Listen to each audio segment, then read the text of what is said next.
രാത്രി 9 മണിക്ക് 9:30 മണിക്ക് ഇടയ്ക്കാണ് മരിച്ചിരിക്കുന്നത്. നെറ്റിയിൽ വലതുഭാഗത്ത് മുകളിലായൊരു മുറിവുണ്ട്. അത്ര ആഴമുള്ളതല്ല അത്. നല്ല ശക്തിയിൽ തറയിലോ ഭിത്തിയിലോ വന്ന് ഇടിച്ച പോലെയുണ്ട്. അതിൽ നിന്നും ബ്ലീഡിംഗ് ഉണ്ടായിട്ടുണ്ടെങ്കിലും മരിക്കാൻ തക്ക പോലെ രക്തം നഷ്ടപ്പെട്ടിട്ടില്ല. ശ്വാസം മുട്ടിച്ച് കൊല്ലാൻ ശ്രമിച്ചതുപോലെ കഴുത്തിന് ചുറ്റും പാടുകളുണ്ട്. But it remains only an attempt. യഥാർത്ഥ മരണകാരണം പോയിസണിംഗ് ആണ്. ആമാശയത്തിലൂടെയാണ് അത് രക്തത്തിൽ വ്യാപിച്ചിരിക്കുന്നത്. പൊട്ടാസ്യം സയനൈഡ് പൗഡർ ഫോമിലാണ് ഉള്ളിൽ ചെന്നിരിക്കുന്നത്. And it was a speedy death. Strangely നെറ്റിയിൽ ഏർപ്പെട്ടിരിക്കുന്ന ആഘാതവും കഴുത്ത് ഞെരിച്ച് ശ്വാസം മുട്ടിച്ചിരിക്കുന്നതും പോയിസൺ വയറ്റിലെത്തിയിരിക്കുന്നതുമെല്ലാം ഏതാണ്ട് ഒരേ സമയത്ത് തന്നെയാണ്. Save within A span of 2 or 3 minutes. ആ സ്ഥിതിക്ക് കൾപ്രിറ്റ്സ് ഒന്നിലധികം പേരുണ്ടായിരിക്കാൻ സാധ്യതയുണ്ടല്ലോ ഡോക്ടർ. ആ ഊഹം തെറ്റണമെന്നില്ല.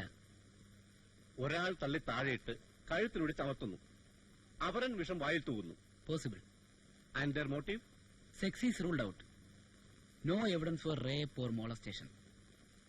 പ്രധാനമായും these are my findings. Yes mister Nainan. ബെഡ്റൂമിൽ തറയിൽ വീണ് കിടന്നിരുന്ന കുപ്പിയിലുണ്ടായിരുന്ന പോയിസണസ് കെമിക്കൽ തന്നെയാണ് വിക്ടിമിന്റെ ആമാശയത്തിലുമുള്ളത്. അനാലിസിസ് കാണിക്കുന്നത് 2-3 വർഷമായി ഇത് ഈ ബോട്ടിൽ തന്നെ ഉള്ളതായിട്ടാണ്. അതിന്റെ അർത്ഥം കുറെ നാളുകളായി ഇത് വാങ്ങി സൂക്ഷിച്ചിരിക്കുന്നു എന്നാവാം.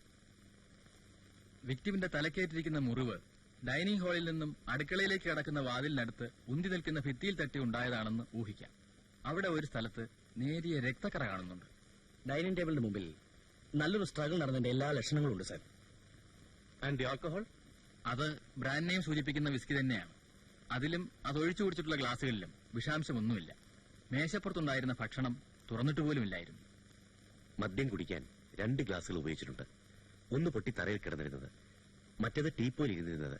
ഇതിൽ രണ്ടിലും വ്യത്യസ്തങ്ങളായ 2 ഫിംഗർ പ്രിന്റുകൾ കാണാം. രണ്ടും വിക്ടിമിന്റേതല്ല, പുരുഷന്മാരുടേതെന്ന് വേണം ഊഹിക്കാൻ. ഗ്ലാസിൽ കണ്ട അതേ പ്രിന്റുകൾ മദ്യക്കുപ്പിയിലും കാണാം. ഇരുവരും കുപ്പിയിൽ നിന്നും മദ്യം പകർന്നിരിക്കുന്നുവെന്ന് വ്യക്തം. Only 2 persons? മറിഞ്ഞു കിടന്നിരുന്ന ഒരു ഫ്ലവർ വേസിൽ വിക്ടിമിന്റെ പ്രിന്റാണുള്ളത്. പിന്നെ ഫ്രണ്ട് ഡോറിലും കോളിംഗ് ബെല്ലിന് ചുറ്റും വ്യക്തവും അവ്യക്തവുമായ കുറെ പ്രിന്റുകളുണ്ട്. വീട്ടിൽ വിസിറ്റേഴ്സ് പതിവായിരുന്നു എന്നാണ് ഇത് സൂചിപ്പിക്കുന്നത്. Okay, thank you gentlemen. Mister Raveendran, എങ്ങനെയാണ് പ്രൊസീഡ് ചെയ്യാൻ ഉദ്ദേശിക്കുന്നത്? സാർ, മദ്യക്കുപ്പിയിലും ഗ്ലാസുകളിലും കണ്ട ഫിംഗർ പ്രിന്റുകളുടെ ഉടമകളാണ് പാതികളെന്ന് ന്യായമായി ഊഹിക്കാം. വീടിന്റെ മുറ്റത്ത് ഒരു മാരുതി ജീപ്പും മോട്ടോർ സൈക്കിളും വന്നു പോയതിന്റെ ടയർ മാർക്കുകളുണ്ട്. ഇത് രണ്ടും ട്രേസ് ചെയ്യാനുള്ള ഏർപ്പാടുകൾ നടക്കുന്നുണ്ട് സാർ. സെക്സ് റൂൾ ഔട്ട് ചെയ്ത സ്ഥിതിക്ക് എന്തായിരിക്കും മോട്ടീവ്? ശരീരത്തിലുണ്ടായിരുന്ന ആഭരണങ്ങൾ നഷ്ടപ്പെട്ടിട്ടുള്ള സ്ഥിതിക്ക് കവർച്ചയായിരുന്നില്ല ലക്ഷ്യം എന്ന് വ്യക്തം.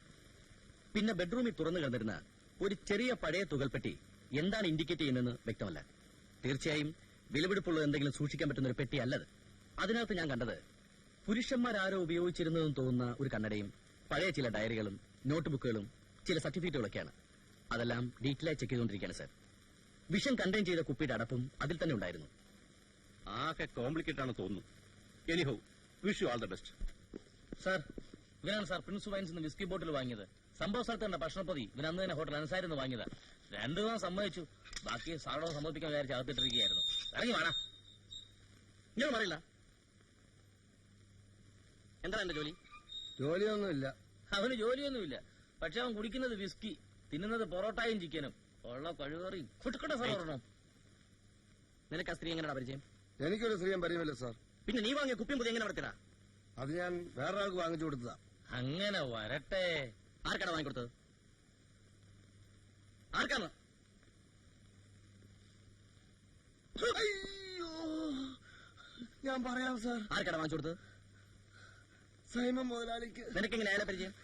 ഞാൻ സൈമൻ മുതലാളിയുടെ ഡ്രൈവറാ. ആണും പെണ്ണുമായിട്ട് ഒരു മകളല്ലേ ഉള്ളൂ. അപ്പൊ അത് ഭംഗിയായിട്ട് നടത്തണമെന്നാണ് എന്റെ ആഗ്രഹം.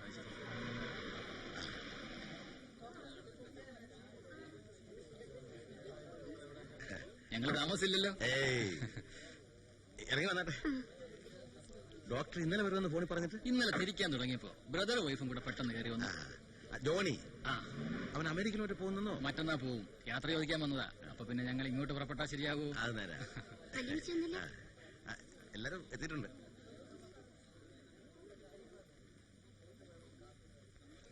എല്ലാം പെട്ടെന്നായിരുന്നു. ആരാ വന്നിരിക്കുന്നു നോക്കിയാ? നിങ്ങൾ നേരത്തെ വരാന്ന് പറഞ്ഞിട്ട് എന്റെ അമ്മാമ വരാനിറങ്ങിയപ്പോ സാലിയും ജോണിയും കൂടെ വന്നു. ലിസി എവിടെ? അകത്തുണ്ട്. 11:30-ക്കല്ലേ വരുന്നത്?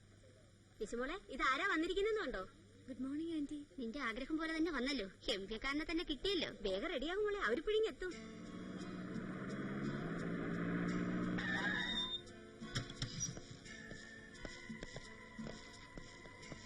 ഇവിടെന്തോ വിശേഷമാണല്ലോ. ഇന്ന് മുതലാളിയുടെ മകളുടെ കല്യാണം വെച്ചാണ്. എന്തു പറ്റി വിട്ടപ്പോ നിനക്ക്? മുതലാളി ഇന്ന് രാവിലെ മുതൽ അന്വേഷിക്കുക. എന്താ സാർ കാര്യം? ഇവൻ എന്ത് കുറ്റം ചെയ്തു? മിസ്റ്റർ സൈമൺ ഉണ്ടോ? അതും സർ. ഇപ്പൊ തന്നെ വേണോ? ഏതായാലും വന്നല്ലേ, ഒന്ന് അന്വേഷിച്ചിട്ട് പോകാം സാർ.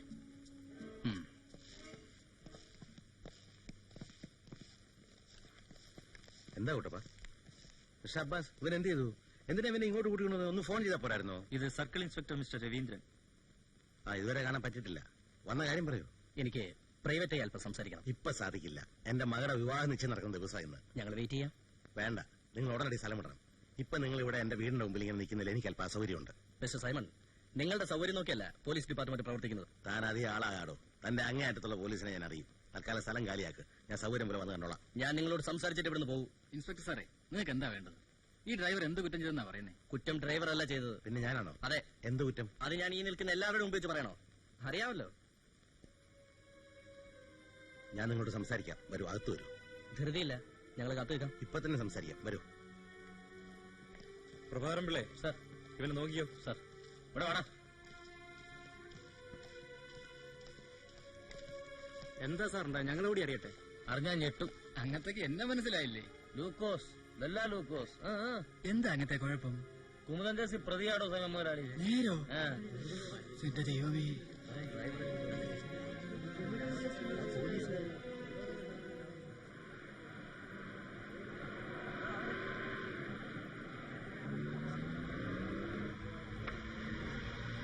സാറേ, ഒരു കാര്യമുണ്ടല്ലോ. സൈമൺ മുതലാളി പ്രതിയാ. കൊലക്കേസിലെ നമ്മളെ പത്രത്തിൽ കണ്ടില്ലേ? എന്താടോ ലൂക്കോസേ? ഒരു പ്രശ്നം സാറേ. എല്ലാത്തിനും ഞാൻ ഉത്തരം പറയാം. ഇപ്പൊ നിങ്ങൾ പോണം. എന്നെ അവമാനിക്കരുത്. സാർ, അവരൊക്കെ എത്തി.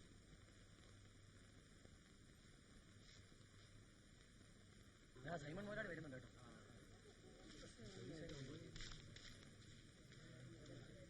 എന്താ ഇവിടെ നിന്ന് കളഞ്ഞ? അകത്തേക്ക് വന്നാട്ടെ. ഞങ്ങൾക്ക് ഒന്നുകൂടി ആലോചിക്കാനുണ്ട്. കയറി ഇരിക്ക്, നമുക്ക് സംസാരിക്കാം. ഇന്നിനി ഉറപ്പ് നടക്കത്തില്ല മുതലാളി. ഇവിടുന്നുള്ള ബന്ധം ഞങ്ങൾക്ക് വേണ്ട. പണം മാത്രമല്ലല്ലോ. വരും, പോവാം.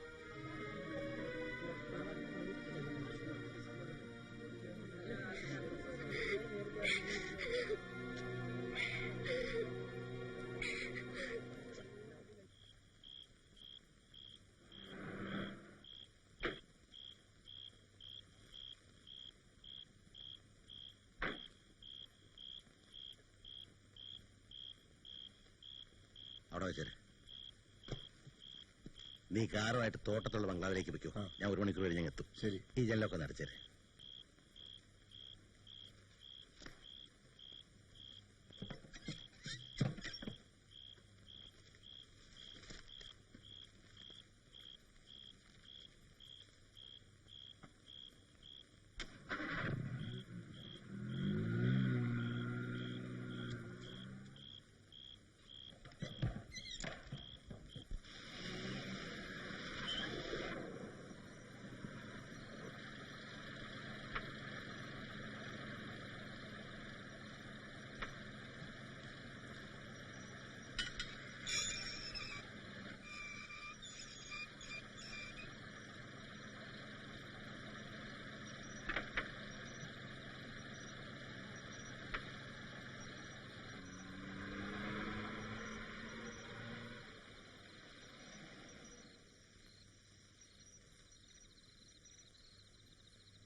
ഇവിടെ കാണുമെന്ന് എനിക്കൊരു സംശയം ഉണ്ടായിരുന്നു. നാളെയല്ലേ കാണാമെന്ന് പറഞ്ഞിരുന്നേ. നാളെ മറ്റന്നാളൊക്കെ വേറെ ചില പ്രധാനപ്പെട്ട കാര്യങ്ങളുണ്ട്. എന്താ വല്ലാണ്ടിരിക്കുന്നത്? റെഡിയായി, നമുക്ക് തോട്ടത്തിലേക്ക് പോവാം. ഇന്ന് ഞാൻ വരുന്നില്ല. എന്താ, വേറെ ആരെങ്കിലും വരുമോ? അതല്ല, എനിക്ക് പിന്നെ ഇവിടെ തന്നെ കൂടാ. ഗ്ലാസ് മുള്ള എടുത്ത് വെക്ക.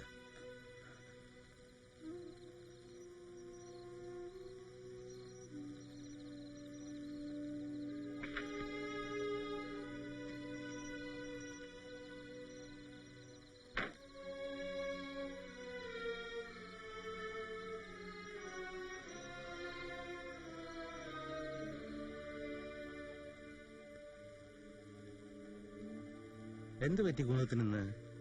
പറഞ്ഞു കേട്ടില്ലേ? ദേ ഇതൊരു പ്ലേറ്റിലിട്ടെടുക്ക, കഴിക്കാനുള്ള.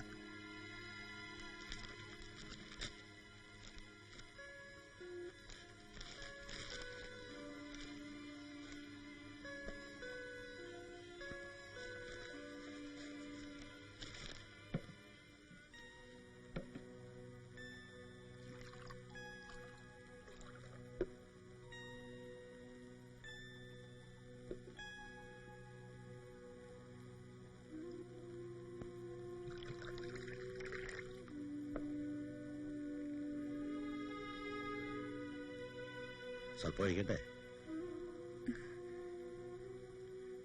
ശകല അകത്തുണ്ടെങ്കിൽ ഒരു രസമാ.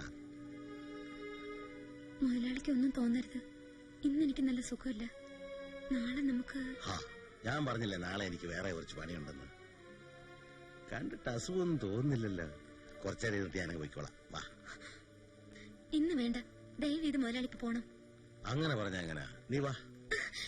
ഇന്ന് നടക്കില്ലെന്ന് ഞാൻ പറഞ്ഞല്ലോ. നിനക്ക് എന്ത് പറ്റി? ഞാൻ തരുന്നൊന്നും പോരെ? കൂടുതൽ വേണമെങ്കിൽ ചോദിച്ചോ, തരാം. ഇറങ്ങി പോകുന്ന നല്ലത്. ആരോടാ സംസാരിക്കുന്ന അറിയാവോ? അറിയാം, അതുകൊണ്ട് തന്നെ പറയുന്നത്. നാളെ ഞാനിത് നാട്ടുകാരുടെ ഇടയിൽ പാട്ടാക്കും. ഭീഷണിയാണോ? അങ്ങനെ എന്നെ കരുതിക്കോ. ആഹാ.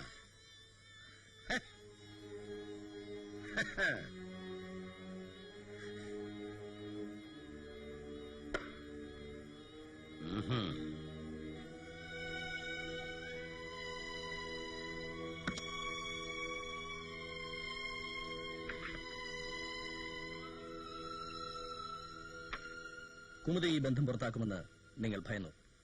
ഡ്രൈവറെയും കൂട്ടി വീണ്ടും ആ വീട്ടിൽ വന്നു. രണ്ടുപേരും കൂടി അവളെ ആക്രമിച്ചു കൊന്നു.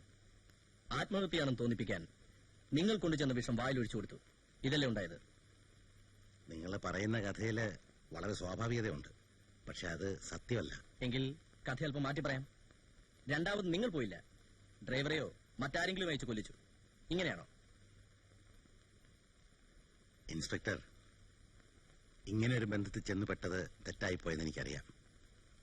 അത് മനുഷ്യ സഹജമാണെന്ന് കരുതി സമാധാനിക്കുകയും ചെയ്യുന്നു. പക്ഷേ മനുഷ്യനെ കൊന്ന് പ്രശ്നങ്ങൾക്ക് പരിഹാരം ഉണ്ടാക്കാം എന്ന് വിശ്വസിക്കുന്ന ഒരു സംസ്കാരമല്ല എന്റേത്.